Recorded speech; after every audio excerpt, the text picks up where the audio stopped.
the reason why this fight's probably so good in the rematch now is the unanswered questions happened from the first fight, because it was a bit of a tactical fight in the first few rounds, first 4 rounds. I'm feeling Jack out, Jack's trying to work me out, and I was just starting to get my groove in what I was doing, obviously, because I'm quite a strong fighter, especially over the distance of 10 rounds. So yeah, the second half of the fight was where it was going to start getting interesting. The way the fight ended was obviously through a head clash, which caused a massive cut over my eye, which, yeah, I haven't got the best looks in the first place. So it made it even worse, to be honest. So it wasn't an ideal situation, but it was what it was. The referee made the perfect decision in terms of stopping it, because if I'd have taken any more damage on that, it wouldn't have healed as well as it has done, because it's healed almost perfectly, to be honest.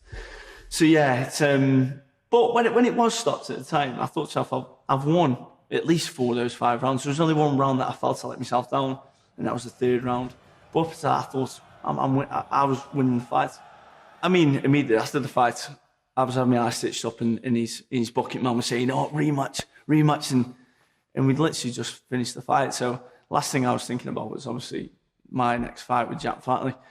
And then in the following days, following that on Twitter, there was a lot of back and forth in terms of, at first I wasn't engaging with it, to be honest, but there was a lot of like, oh, he's cactus, he knew he was going to get taken to deep waters and this and that.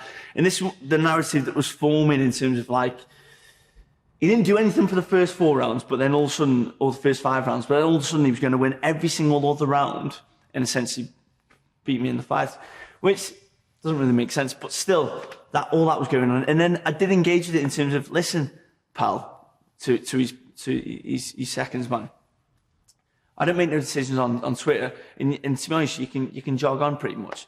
It wasn't really even Jack. I think it was his corner man really that was doing me nothing more than anything. So, and yeah, I'm not going to get dragged into someone who essentially needs the fight.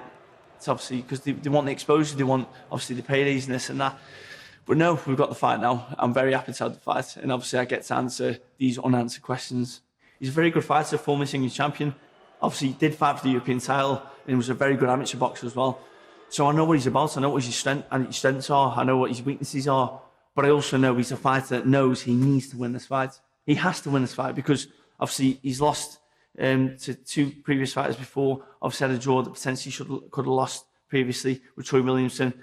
And now, obviously, he's lost to me the first time. He's got to, because where does he go after this? So I know there's a lot riding on for him. So obviously, it's almost like an all-nothing kind of thing for him, because I don't know where he goes afterwards. When I was on the small hall scene many years ago, like it feels like many years ago at least, I always said I want to bring the Beast Knights to Stoke-on-Trent in terms of boxing. And we actually did that from obviously the King's Hall and stuff, and it was amazing. And we made some incredible nights, but obviously the plan is to do what Frank's been talking about very recently. We all know what we want. We want to come back to Stoke. We want to come back to the ground, and obviously that is the plans. But like you say, I've got to win this fight. Well, I've got to win every fight, to be honest. I've got to win this fight, and I've got to win it well, and then Frank can do the rest after that.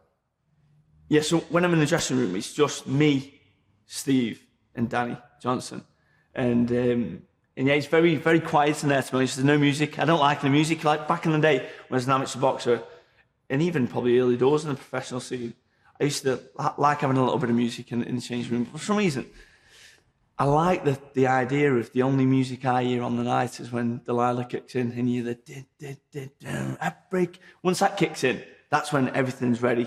The noise hits me as I'm sort of basically walking to the arena itself, because you'll hear them all singing, "He's one of our own, he's one of our," and then you're just waiting. I'm still in the back and just throwing my shots and just warming up.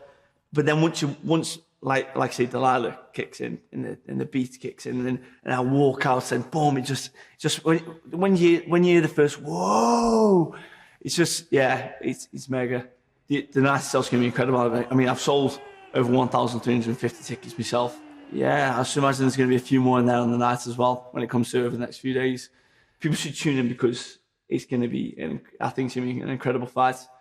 I think you've got 2 fighters that have got game plans that if either one works, I think will cause the other one real issues.